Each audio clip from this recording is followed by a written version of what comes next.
this is Hillary Goldstein, Editor-in-Chief of the IGN Xbox channel, here with David Clayman, Editor-in-Chief of IGN Insider. Hello. We're like your two resident GTA 4 experts. Yep, been playing it quite a lot. And we're going to be talking about multiplayer, and really just going to be focusing on the multiplayer modes we think are cool. Right, the ones you're going to think are cool too, probably. The ones you'll be playing. Yeah, so if we don't mention a mode here, don't bother playing it, because it's just pointless. It has no value. So I think that the standard one's got to be Team Deathmatch, right? That's right. Sort of like the standard bearer for all multiplayer modes. That's the one that shows up in every game, and it's certainly in this one. Yeah, so this is, GTA 4 multiplayer is completely open city, go wherever you want. You can have cops available, everybody has their own wanted level. You can have, all the weapons, traffic, pedestrians, all that stuff running. And then 16 people on there on Xbox or on PS3 going nuts. And Team Deathmatch is kind of your standard, set up multiple, up to 8 teams, just going at each other, seeing who can get the most kills. But it's a little bit different than what you see in a normal deathmatch, because it's all about who has the most cash at the end. And when you kill somebody, they drop their cash, which is great because that means that you can't have spawn campers just sniping people because they're not going to be able to grab the cash. You need to go get the money after the person dies, and that's how you're going to up your score a whole lot. So if you just sit in one area, maybe you can coordinate with your team to have somebody that's sitting there killing people, but you're going to want to have somebody also covering the ground that you've already killed the people on so you can pick up all the money. Deathmatch is not really just free-for-all, kind of like run and gun. There's a cover system and there's a radar system, so it makes the game a lot more about finding a good cover, a good place where you can take people out from behind cover, about sneaking towards groups, not just running in blazing. Also, think, when talking about the cover system, think about cars and things. They're mobile cover systems because you can push them anywhere you want. So, except for the fact that they're mobile exploding cover systems. So the game can get pretty complicated with tactics if you use it correctly.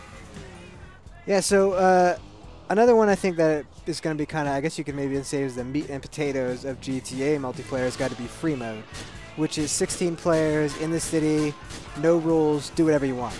Right. This is sort of the mode that people envisioned, when they were dreaming of what Grand Theft Auto would be when online was robust enough to handle it. This is just go nuts in Liberty City, and it's not some dumbed-down version of Liberty City. It's, the full thing. Yeah, and what's cool, it's hilarious because you start out in a circle. So imagine 16 people all standing around in a Mexican standoff. And for the first second or two, everyone just kind of looks at each other, and then one guy reaches for his gun, and then all hell breaks loose. It really sets the stage for what this mode is all about, and it is not about thinking. It's about going crazy. And what is cool about it, too, though, is that you can find a lot of hidden Easter eggs, a lot of hidden things in the city with a friend. So if somebody has something they want to show you from across the country, you can hop into free mode and just kind of futz around, hop in a helicopter, or people can give you a little tour, point things out. So people will be able to create their own game types, and say like, hey, why don't we do a defend the base kind of thing where one guy gets at the top of the penthouse or a couple guys get at the top of the penthouse and everybody else is just going to try to break in, or, set a race that takes you from one end of Liberty City to the other, or, whatever you want. Yeah, this is a great setup for emergent gameplay. It's also a great setup for just mindless nonsense. Let's talk about our favorite mode. Cops and Crooks. Cops and Crooks. Cops and Crooks is got to be the best mode that's available on here.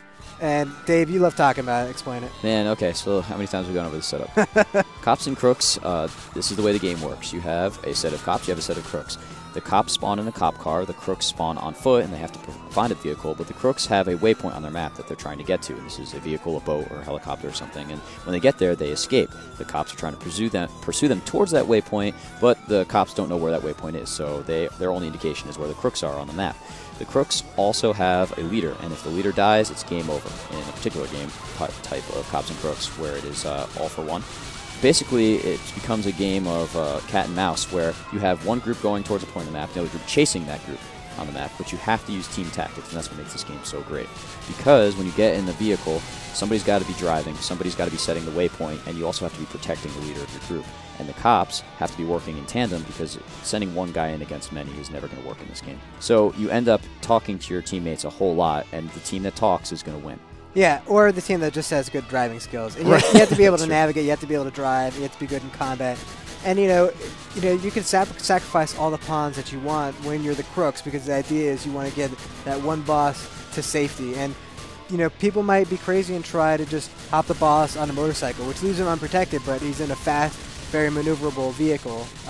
Or you might want to pack him into a car and have just a bunch of guys around him and kind of do a caravan to get to the extraction point. And it's really going to be a game type that people who get really good at the game appreciate, because say you're chasing somebody down the street, a group of crooks, and you want to hit the leader.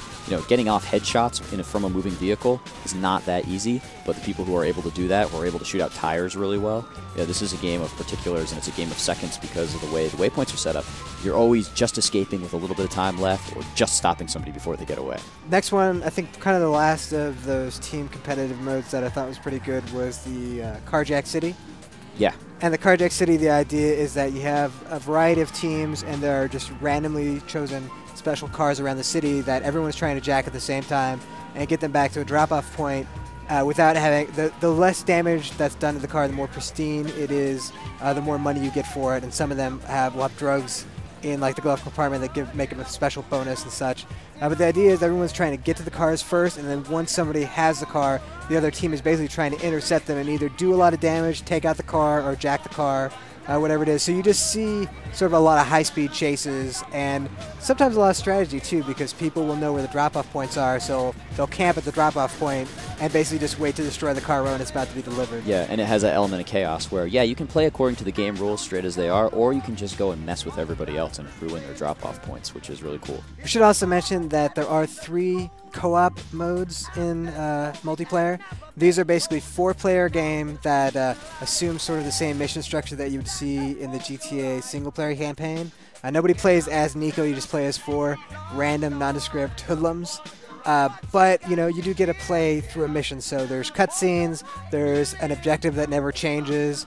You can kind of set the difficulty in a few minor optional parameters like the weather conditions and stuff like that, but it's always going to be the same each time you play it. And I'd say of those 3 co-op modes, I don't think any of them were that great, but the one that I would play the most probably would be Hangman's Noose. Yeah, that sets you up at an airport, and you have to extract an NPC in a caravan or a vehicle of your choice and get them away from the cops and get them to an extraction point. And it's pretty cool. I would say that these are more like the stepping stones to get into multiplayer with your friends. If you have a bunch of friends, you guys are going to go on and play deathmatch, but you just want to kind of get your feet wet a little bit first, do these, because you're playing against a computer, you can jack up the difficulty level, kind of practice your driving, your communicating skills.